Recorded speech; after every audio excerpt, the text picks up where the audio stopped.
Toetrany fidin'ilay magasin teto amin'ny Avant-Centre zany a dia mba ho fanahirana ny tompotrano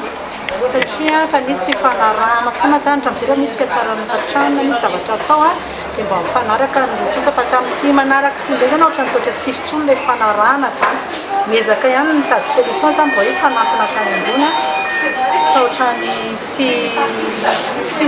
mamaly anay izy zany e dia zay voaterinaka zay zany tsy hoe avy any amin'ny fitsarana nefa naka-pisolo vava zany mba hosotra satria misafotra be loatra izahay dia mba ilay mpisolo vava zany no miresaka amin'izareo any ambony dia nareo mpisolo vavanay a tsy raisiny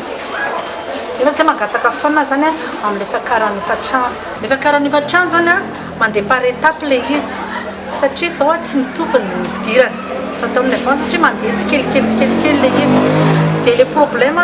ny tena tratra ny tena olona goavana be aloha zany hatreto a dia ireo olona izay tratra ny fanamboarana tany ambany voaterin'ny ravana ny tsenany dia tsy mivarotra atao amin'ny toerana izy nandritra ny fotoana maharitra amam-bolana misy efa herintaona izao dia nafindra toerana sasany ohatra ny alefa amin'ny tany amin'ny Victoria Plaza any amin'ny 6e étage rehefa hiverina ilay olona indray an'ilay toerana au lieu de hoe efa-trano zany ohatra hoe 5 millions 500 tonga dia miakatra be hoe any amin'ny 9 millions ohatran'izany eo anatin'ny herintaona sa telontaona dia mahatratra n'ity efa-trano ity satria namboarina ilay trano marina zany fa hoe mety mihoatra kely ilay toerana misy anazy tokony mba fampirarahana ilay mihoatra kely 3 mètres carré na 2 mètres carré fa tokony mba mijanona satria enao nanalan'ilay mpanao efa-trano teo ho amboarina dia ho averina eo dia amin'ny fotoana iny tsy ameny lakile mihitsiny zany na hoe misy nameny lakile ihany fa tsy ameny contrat de bail raha tsy manaiky manao soni amin'ilay efa-trano miakatra be vaovao mbola fampirarahana foana loatra amin'izao nataonay tonga izay nanao antiantsika ty androany fa nisy fanairana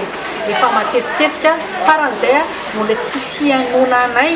voatery tonga amin'izao hetsika izao zahay mbola tsy hoe tsy tia andeha lavitra be zany izahay a fa mbola fampirarahana fa mbola iandroanao fa netsika izay ataonay manaraka